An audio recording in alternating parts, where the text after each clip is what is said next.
Assalamualaikum Silakan. warahmatullahi wabarakatuh.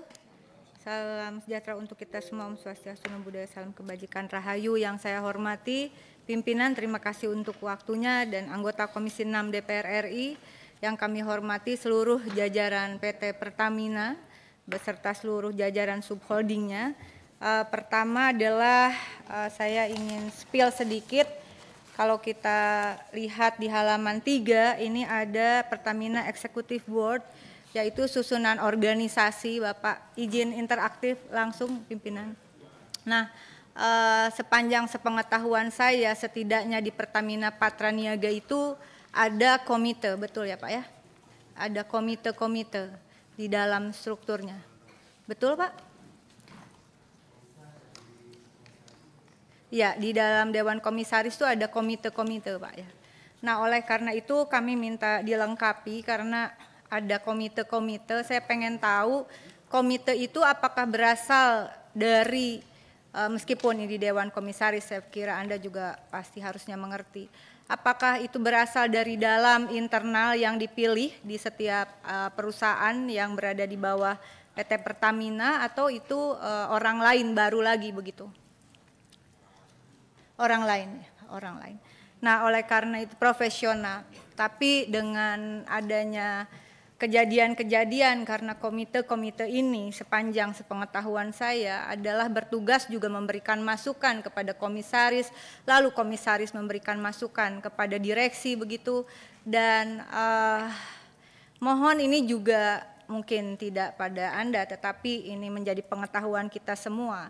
Mohon kiranya ada perampingan juga, karena ini juga artinya ada alokasi anggaran yang sementara kalau kita lihat outputnya itu tidak terlalu optimal terhadap kinerja. Contohnya beberapa kasus ya. Kasus ini memang kasus yang terjadi bukan di periode kepemimpinan Pertamina sekarang, tetapi dilansir dari 31 Juli 2025 ini hasil penyidikan BPK semester 1 menemukan PIMD melakukan penjualan kargo ke Phoenix Petroleum tanpa analisis risiko dan ada kerugian besar. Tanggal 9 September 2025 KPPU juga sedang mendalami kelangkaan bahan bakar minyak non subsidi yang terjadi sejak akhir Agustus 2025. Itu juga penting, cukup menjadi perhatian apalagi ketika kondisi tidak kondusif. Lalu 9 September Kejaksaan Agung memeriksa sejumlah saksi dalam kasus korupsi tata kelola minyak mentah dan produk kilang Pertamina yang sebetulnya dalam berbagai rapat telah kami ingatkan. 9 September KPK menangkap 3 tersangka dugaan korupsi suap pengadaan katalis PT Pertamina tahun anggaran 2012 sampai 2014. Lalu 10 September, dan kalau kita lihat di googling saja kasus Pertamina yang terungkap di 9 jam lalu begitu, dan ini juga ada kaitannya dengan salah satunya kalau yang kemarin 10 September Kejaksaan Agung memeriksa 2 pejabat Bank Mandiri perihal kasus korupsi tata kelola minyak mentah dan produk kilang di Pertamina begitu. Jadi saya menyampaikan ini adalah sama dengan Mas Kawendra tadi.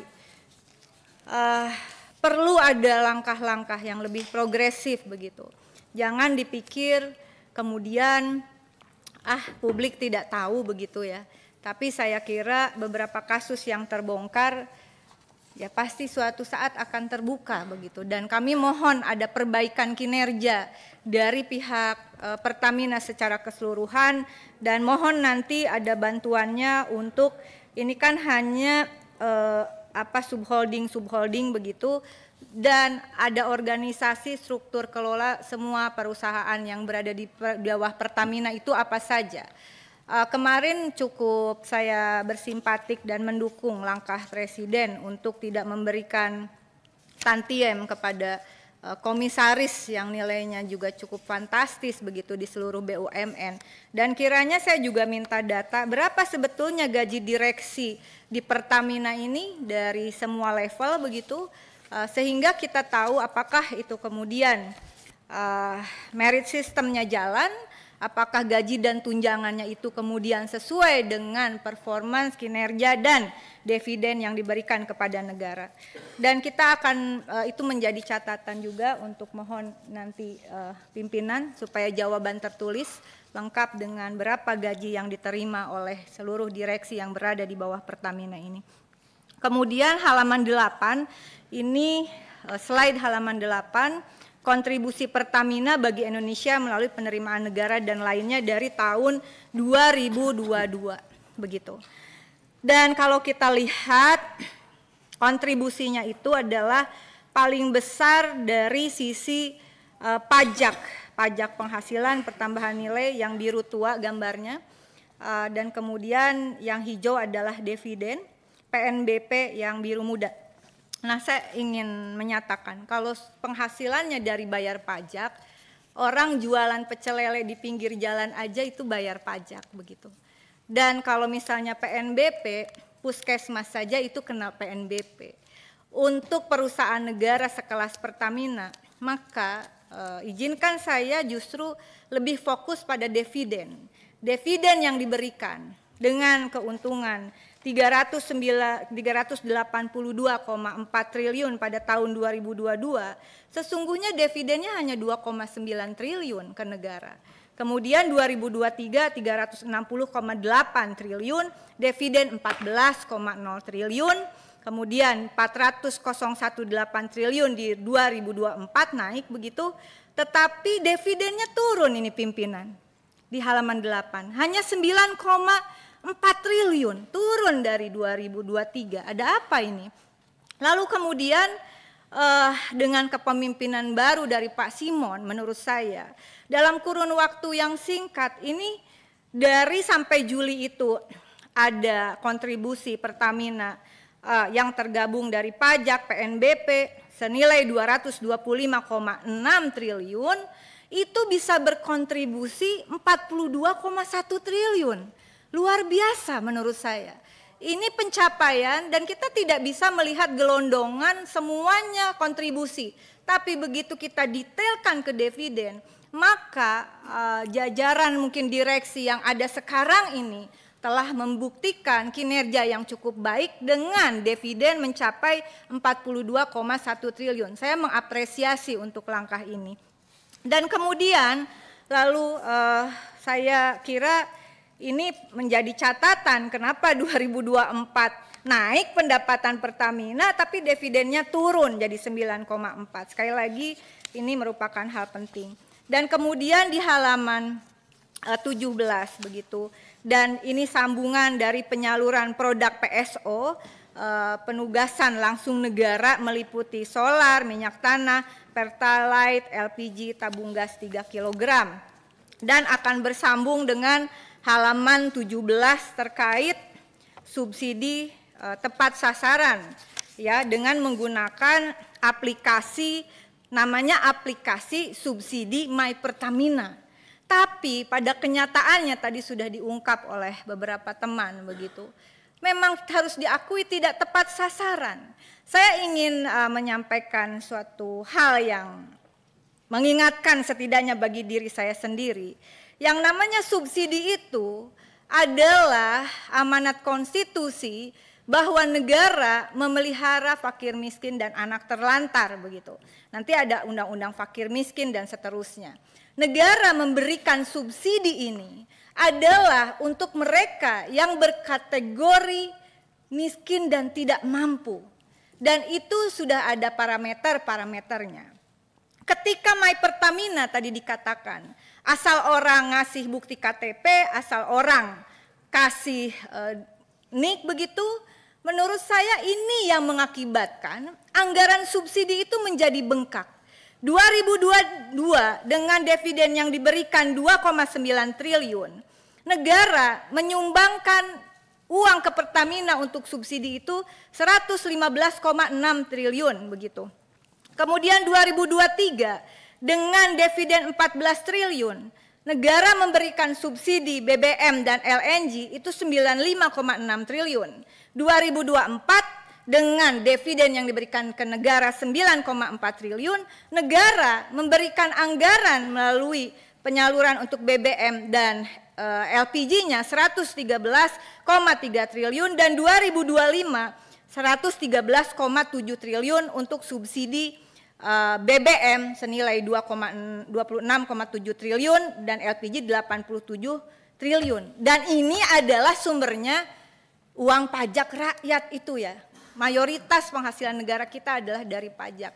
Dengan demikian masalah tepat sasaran ini sebetulnya kita sedang berbicara, Bapak yang sedang makan kue, ini adalah untuk haknya fakir miskin, Bapak.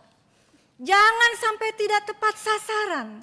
Jangan, karena hak fakir miskin itu adalah amanah dari konstitusi, tetapi juga amanah dari ajaran setiap agama. Tidak boleh hak fakir miskin itu tidak sampai pada mereka yang berhak. Sepakat ya mungkin semuanya? Kalau tidak sepakat nanti kita diskusi lebih panjang kenapa haknya fakir miskin itu tidak boleh salah sasaran. Padahal di sisi lain aplikasi subsidi tepat My Pertamina ini juga ada kasus korupsinya yang sudah dibongkar oleh pihak penegak hukum begitu. Sehingga menurut saya adalah segera kita berkoordinasi, sepakat dengan Ibu Neti tadi bahwa data penerima subsidi BBM, LPG, solar atau mungkin nanti ada minyak tanah begitu untuk kepentingan tertentu, itu datanya harus terintegrasi. Pertamina itu saya sudah pernah mengungkap di sidang berikut di sebelumnya begitu bagaimana pembiayaan aplikasi Pertamina My Pertamina tepat sasaran ini berkolaborasi dengan Telkom, lalu ada indikasi pembiayaannya itu ngutip dalam tanda kutip dari pemilik SPBU. Ya, itu kita bisa berdebat dan saling membuka tapi tidak di forum ini menurut saya kepanjangan. Nah, jadi menurut saya adalah perbaikan dari data penerima subsidi yang terintegrasi dengan data-data yang lain. Karena ini ada triliunan uang rakyat yang dititipkan ke Pertamina. Sementara dividen keuntungan yang diberikan Pertamina itu kecil sekali. Ya, kecil sekali. Jangan bilang kami menyumbang pajak besar. Pak, semua orang semiskin apapun bayar pajak, Pak. Dari pajak jalan, pajak tanah, pajak rumah, semuanya nggak ada yang bayar pajak. Tapi kalau perusahaan negara sebesar Pertamina, kami tidak bisa penilaiannya itu adalah dari pajak dan PNBP. Sekali lagi dividennya mohon ditingkatkan. Pada Januari sampai Juli ada 42 triliun tadi, saya kira ini cukup ada kemajuan pimpinan. Namun haruslah ditingkatkan. Lalu hal lainnya, di halaman 18. Apa usulan saya? Usulan saya harus ada efektivitas, efisiensi terhadap program di samping persoalan tadi subsidi dan seterusnya. Saya ambil contoh di slide 18 tentang jaringan pipa. Pipa jaringan gas itu panjangnya yang sudah dibangun oleh Pertamina 19.716 km. Betul ya Bapak? Di halaman 19. Betul Pak? Betul. Dan kemudian pelanggannya untuk rumah tangga, artinya Jargas ini kan untuk rumah tangga, betul Pak ya? Begitu cara bacanya Pak ya? Saya bukan ahlinya, tapi kira-kira begitu ya Bapak Ibu?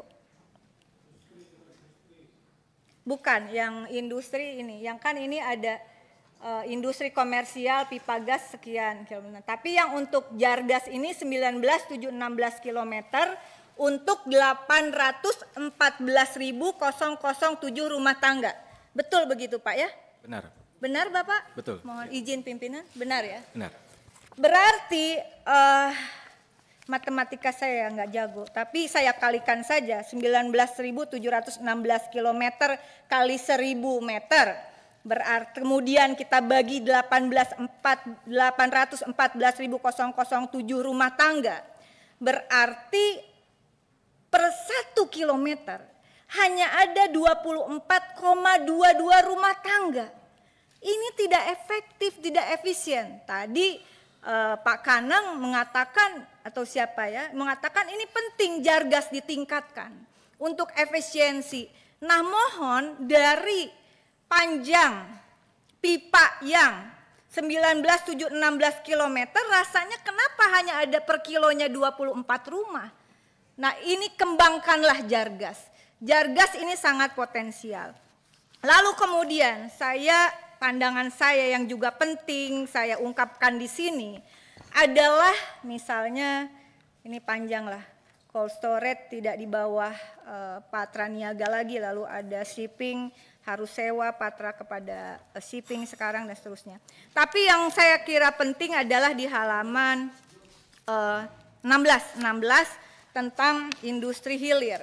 Hilirisasi itu bukan hanya nikel. Hilirisasi itu bagi kita harus kita pahami adalah turunan juga dari minyak dan gas begitu. Dari minyak dan gas, industri hilir minyak dan gas atau petrokimia ini kalau kita mungkin data saya salah ya, mohon dikasihkan masukan begitu.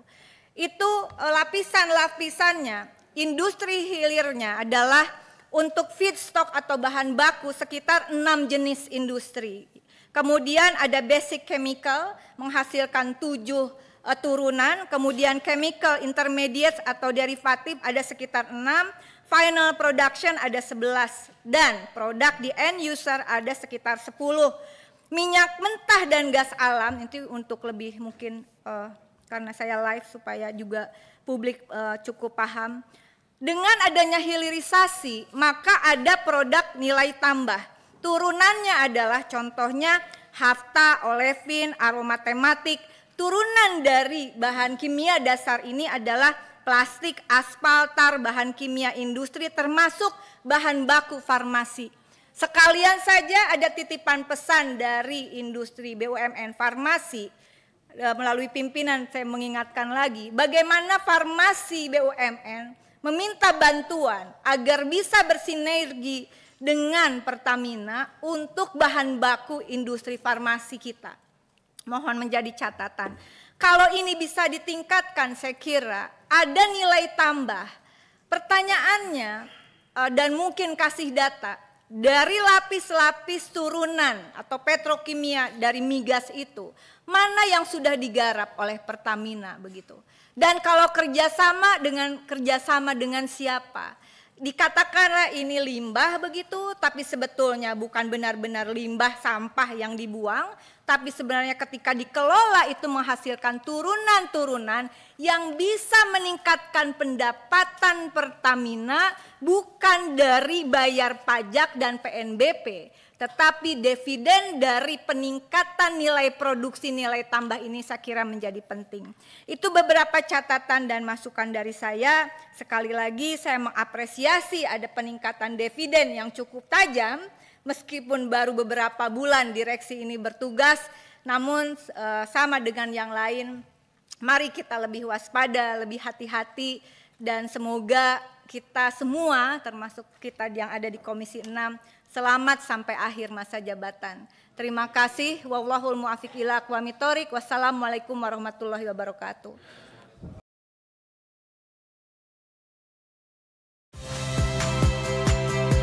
Saya Friska Clarissa. Saksikan program-program Kompas TV melalui siaran digital, pay TV, dan media streaming lainnya. Kompas TV, independen, terpercaya.